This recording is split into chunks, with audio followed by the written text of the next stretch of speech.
sedikit itu 200 orang pada saat itu. Tuh. Akhirnya diizinkan Mbak Bapak. Jadi pemerintah daerah Gunung Kidul kalau minggu pagi minggu sore jelas pakaian merah-merah, latihan di depan Pemda itu adalah tapak suci. Kalau ada yang mendokumennya apa ya gambarnya itu pada saat itu masih terkenang. Nah, yang paling terkenang setelah kami membuka umum seluruh Gunung Kidul di situ, itu kalau nggak salah sekitar 400-an orang siswanya gabungan dari berbagai wilayah, berbagai pelajar dan umum. Saya dulu target saya setiap long march, setiap minggu pagi, sebulan sekali saya ajak lari dari ngarep Pemda, depan Pemda itu sampai di Baron, itu lari. Ya tidak lari terus ya jalan lari, tapi sama sekali tidak boleh dibantu sepeda motor atau yang lain nggak boleh. Baik itu pelatihnya, siswanya maupun yang lain tetap mengikuti. Alhamdulillah pada saat itu bisa berjalan dengan baik. Nah, yang menjadi catatan dan terkenang saya sampai sekarang, pada saat itu saya mengajak siswa sekitar 300-an orang termasuk Pak Abdul, Pak Tardi. Semuanya pas hari Jumat itu Mas, semuanya belum ada yang bisa khotbah. Saya sendiri nggak bisa, belum bisa dulu. Akhirnya apa? Yang saya paksa untuk khotbah Pak Abdul. Jadi entah ingat atau tidak, Pak Abdul Hamid Rosidi pertama kali khotbah Jumat tapak suci di Baron itu Pak Abdul Hamid. Dulu belum ada warungnya seperti itu, belum ada, baru 3 kalau nggak salah 3 sampai 5 warung. Tuh terkenang sampai sekarang itu yang namanya khotbah belum nggak ada. Tapi ya alhamdulillah dengan seiring berjalannya waktu sekarang ternyata sudah semua sudah bisa mengisi hal-hal yang dulu belum bisa kami jalankan. Mungkin itu.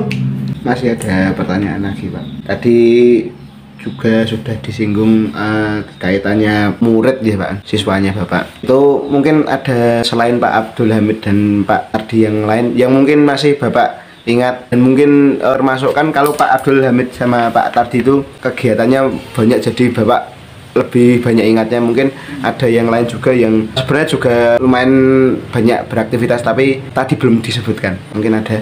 Ada, itu yang seangkatan dengan Pak Abdul, Catur di Swasono, Catur itu sekarang sudah pensiunan LP, sudah pegawai LP. Catur di Swasono, lalu Pak Abdul Hamid sendiri, lalu Irianto, lalu Supri, termasuk Pak Tardi itu.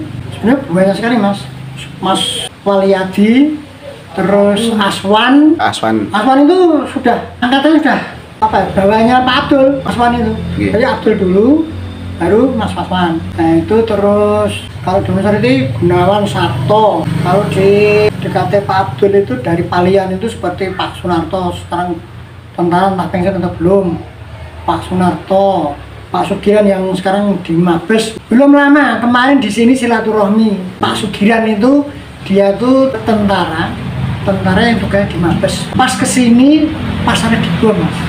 Pas dia silaan reon di sini silaturahmi, sore kesini saya dibom pas tempat ada bom di Mabes itu, depan Mabes itu. Itu akhirnya dia langsung terus sampai beberapa hari kemudian saya baru pada saat itu murid-murid yang masih saya ingat. Masih ada pertanyaan lagi Pak. Masuk Mas Martono itu juga. Oh Pak Martono Gading. Iya sekarang pendekar Pak. Iya sampun pendekar saat ini ya. Alhamdulillah. Itu juga termasuk siswa saya dulu. Tapi ini kok di bawah Pak Abdul Hamid ya? Abdul ya. Murid saya pertama ini yang sekarang masih aktif itu yang saya ingat tinggal Pak Abdul sama Pak Tardi yang pertama kali. Yang angkatan kedua itu yang sekarang masih aktif Pak Martono. Kalau yang lain kayaknya ada tapi saya lupa. Kalau Pak Aswan sama Pak Martono itu seangkatan apa? Seangkatan. Pak Aswan masih ya? Masih. Nah, itu dia seangkatan. Itu dulu latihan ekstrakurikuler di STM Muhammadiyah. Kebetulan pada saat itu saya juga. Kalau di bawahnya Pak Martono mungkin Bapak masih ada yang ingat bisa diceritakan? Ada nopo mboten? Siswa ada tapi Sabto itu rumahnya di Jero. Sabto, Nining, lalu Suratmi. Ini biasanya dulu yang saya ajak ngatin. Itu angkatannya di bawahnya Pak Aswan.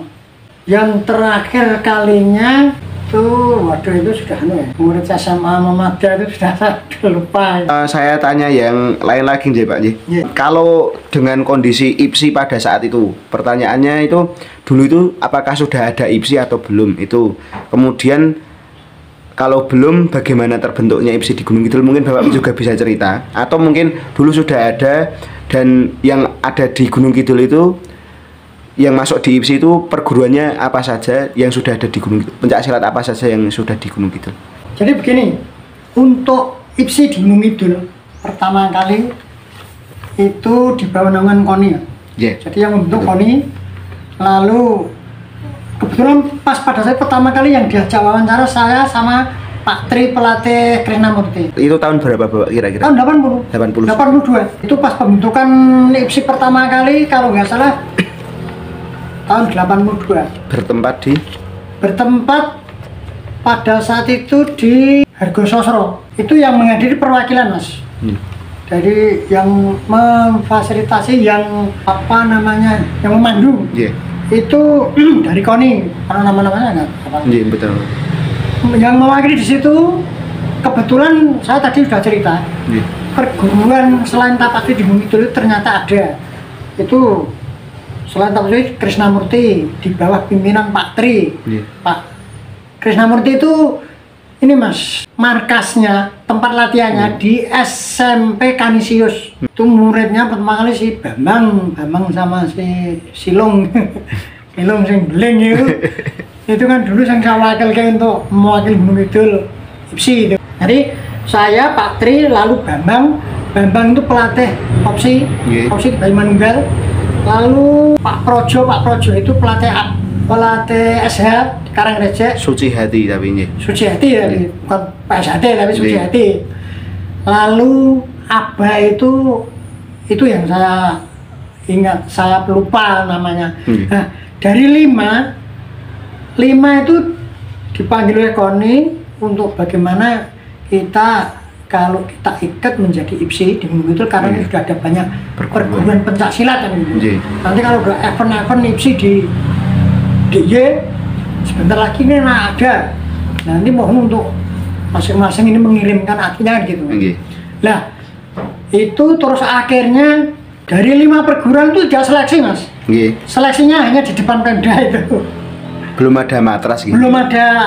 Belum, matanya suket. Itu ada perbedaan Mas. Pada saat itu tidak ada yang namanya body protector, nggak ada. Pelindung kemaluan nggak ada. Jadi seperti kalau sekarang itu MMA itu. Jadi kurdannya dulu itu pakai baju, sekarang kan MMA kan lepas baju, dulu masih pakai. Tapi sama sekali nggak ada pelindung apapun, kecuali dia garis itu. Nah latihannya di situ, seleksinya di situ. Seleksi dulu itu nggak kayak seperti sekarang masih ada minuman dikasih minum, enggak. Dulu itu tetap udah kalau kita mengenal orang luar yang di hutan-hutan latihan di sini ya seperti itu. Jadi sama sekali nggak ada persediaan, nggak ada, pokoknya peralatan atau yang lain nggak ada. Nah perlu diketahui Mas, pada saat itu melatih atlet yang mau dikirim ke Jogja itu nggak seperti sekarang latihannya kalau nendang itu ada alatnya khusus, apa itu namanya nggak tahu. Target. Nah nggak ada targetnya. Nggak ada. Dulu itu Mas, sing dinggo latihan itu pohon pisang kalau tahu, sama pohon glugu, kelapa. Makanya kalau perbandingan bisa dilanjut Pak. Terus pohon glugu itu untuk melatih tangan untuk menangkis tangisan di sini. Itu pakai pohon glugu. Nah, pisang itu kembukan Mas. Ini pohon kelapa itu terus panen gitu terus seperti itu. Dan juga tendangan ikan. Kalau nggak salah ikan tepung juga nggak salah Nah ini glugu. Dulu alatnya itu. Terus kalau apa ya, untuk melatih power itu dulu masih ada goni Mas, diisi pasir gandul gitu. Power itu peralatan dulu saya cerita begitu. Seperti kenapa saya cerita seperti itu, bukan berarti saya gimana, tapi biar bisa untuk perbandingan antara sekarang dengan yang dulu. Jadi tahun 80-an seperti itulah keadaannya. Mungkin itu yang bisa saya jelaskan. Nggih, terima kasih Bapak.